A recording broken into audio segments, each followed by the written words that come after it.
Hello, this is Ray, one of the program presenters in the Atchison Planetarium at Cranbrook Institute of Science, with a look at the sky for the week of April 19. But first, are you wearing sunscreen yet? What? In April?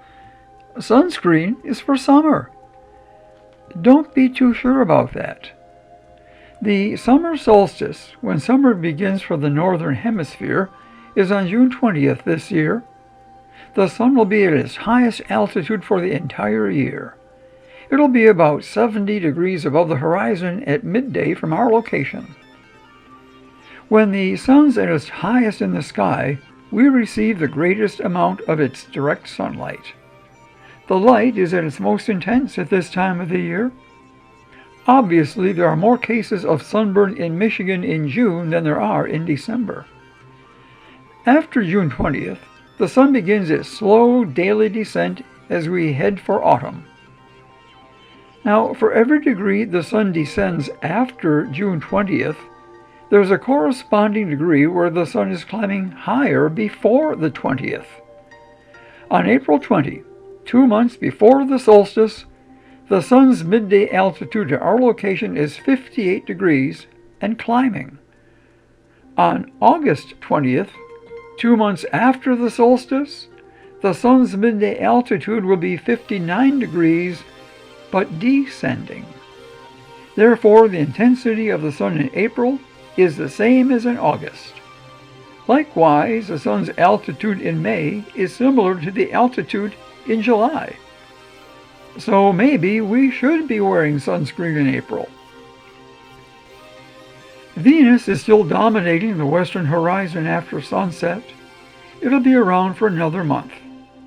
If we continue to observe it through a telescope, we'll see it looking more and more like a thinning crescent moon.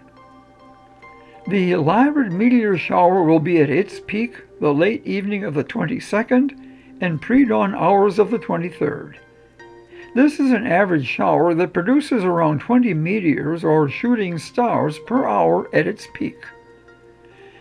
The Lyrid meteor shower is among the oldest of showers. Records of this shower go back for some 2,700 years. These so-called shooting stars are the debris of a comet that made its last pass in 1861. The comet has an orbit of 415 years, so it won't return until 2276, just in time for the quincentennial of the United States. As the debris falls through our atmosphere, friction causes it to burn and give off streaks of light. The meteors can be seen anywhere in the sky, but they'll radiate from the constellation of Lyra. Lyra, marked by the bright star Vega, will be visible near the northeast horizon as early as 10 p.m. Eastern Daylight Time.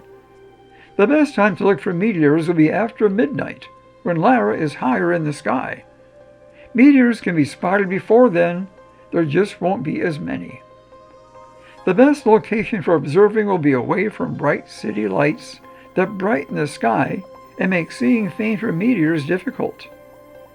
This year the moon is nearly at new moon phase, so it won't be scattering its light across the sky.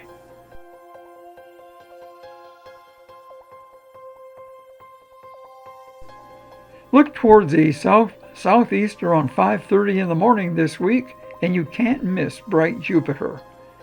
To its left is Saturn. Farther to the left of Saturn is Mars in the southeast. Our pre-dawn parade of the planets is changing rapidly as Mars moves farther away from Saturn each morning. Thank you for visiting, and keep looking up.